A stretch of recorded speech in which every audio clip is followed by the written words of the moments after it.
بسم اللہ الرحمن الرحیم۔ السلام علیکم۔ قصہ ایک بادشاہ کی کھوپڑی کا۔ ابن جوزی رحمۃ اللہ علیہ نے روایت بیان کی ہے کہ حضرت عیسیٰ علیہ السلام اپنے ساتھیوں کے ہمراہ جا رہے تھے۔ راستے میں کسی مردے کی ایک کھوپڑی نظر آئی۔ آپ کے ساتھیوں نے درخواست کی کہ اے روح اللہ، آپ اللہ تعالیٰ سے دعا کریں کہ اس کھوپڑی کو قوت گویائی عطا فرما دے اور یہ کھوپڑی گزرے ہوئے عجیب واقعات ہم کو سنا دے، اس سے ہم کو عبرت حاصل ہوگی۔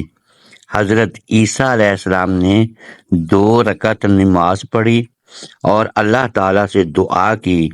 آپ کی دعا قبول ہوئی اور کھوپڑی بول اٹھی کہ اے روح اللہ، پوچھئے، کیا پوچھتے ہیں؟ اللہ تعالیٰ کا حکم ہے کہ میں آپ کی باتوں کا جواب دوں۔ آپ نے پوچھا، تو اس زمین میں سے کون شخصیت رکھتا تھا؟ کھوپڑی نے جواب دیا، میں اس زمین کا بادشاہ تھا۔ 1000 برس زندہ رہا، 1000 اولاد مجھ سے ہوئی، 1000 شہر فتح کیے، 1000 لشکروں کو شکست دی اور 1000 بادشاہوں کو قتل کیا۔ بالآخر اس فتح زمانہ کو موت آئی۔ میں نے اچھی طرح معلوم کر لیا کہ زہد و تقوی سے بڑھ کر کوئی دولت نہیں، اور حرص و طمع میں ہلاکت ہی ہلاکت ہے، اور اللہ تعالیٰ کی تقدیر پر راضی رہنے میں سب سے بڑی عزت ہے۔ حضرت سعید بن مسیب رحمۃ اللہ علیہ کا بیان ہے کہ حضرت علی کرم اللہ وجہہ کے ہمراہ ہم لوگ مدینہ کے قبرستان میں گئے۔ حضرت علی رضی اللہ تعالی عنہ نے قبر والوں پر سلام کر کے کہا، تم اپنی خیر بتاؤ گے یا ہم بتائیں؟ سعید کہتے ہیں، ہم نے وعلیکم السلام کی آواز سنی اور یہ جواب سنا کہ کوئی کہنے والا یہ کہہ رہا تھا، اے امیر المومنین، تم ہم کو خبر دو ہمارے بعد کیا ہوا؟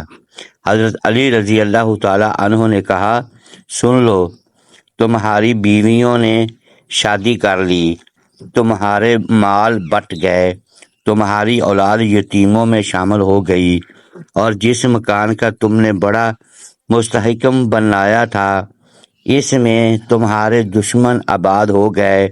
یہ سن کر ایک مردہ نے اپنے یہاں کی خبر بتاتے ہوئے کہا، ہمارے کفن پارا پارا ہو گئے، بال جھڑ کر بکھر گئے، کھالیں ریزہ ریزہ ہو گئیں، آنکھیں بہہ کر رخسار پر آ گئیں، اور نتنوں میں سے پیپ بہہ رہی ہے۔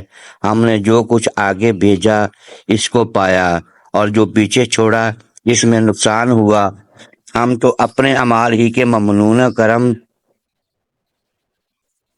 حضرت ابن عباس رضی اللہ تعالی عنہ فرماتے ہیں، روح جسم سے جھگڑا کرے گی اور کہے گی، تو نے سب کچھ کیا ہے، اور جسم کہے گا، تو نے حکم دیا، تو نے جس چیز کو اچھا بنا کر دکھایا، میں نے کیا۔ اس لڑائی کے فیصلے کے لیے اللہ ایک فرشتے کو بھیجے گا جو کہے گا کہ تم دونوں کی مثال ایسی ہے جیسے ایک اپاہج نے اندھے سے کہا، میں نے ایک پھل دیکھا مگر میں وہاں تک پہنچ نہیں سکا۔ پھر اندھے نے کہا، تم میرے اوپر سوار ہو جا اور پھل توڑ لے۔ چنانچہ اپاہج اندھے پر سوار ہو گیا اور اس نے پھلوں کو توڑ لیا۔ یہ مثال دے کر فرشتہ روح و جسم سے کہے گا کہ بتاؤ، ان دونوں آدمیوں میں سے کون شخص حد سے تجاوز کرنے والا ہے؟ روح و جسم کہیں گے، دونوں ہی برابر ہیں۔ اس پر فرشتہ کہے گا کہ تم دونوں نے اپنی جانوں کو حکم دیا اور جسم و روح کے لیے مسل سواری کے ہیں، اور روح اس پر سوار ہے۔ حضرت انس رضی اللہ تعالی عنہ مرفوع روایت بیان کی کہ روح و جسم قیامت کے دن جھگڑا کریں گے۔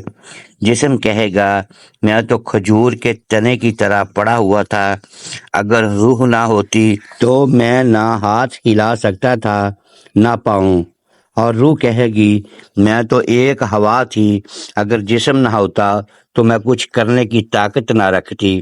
اس کے بعد مذکور بالا روح واجسد کی مثال اپاہج اور اندھے کی بیان فرما کر روح جسم دونوں کا شریک کار کر لیا جائے گا۔ محترم ناظرین، اگر ویڈیو پسند آئی ہو تو اسے لائک کریں اور اپنے اس چینل کو سبسکرائب کر لیں اور بیل آئیکن پریس کر دیں تاکہ ہر نئی آنے والی ویڈیو بر وقت آپ تک پہنچ سکے۔ شکریہ، اللہ حافظ۔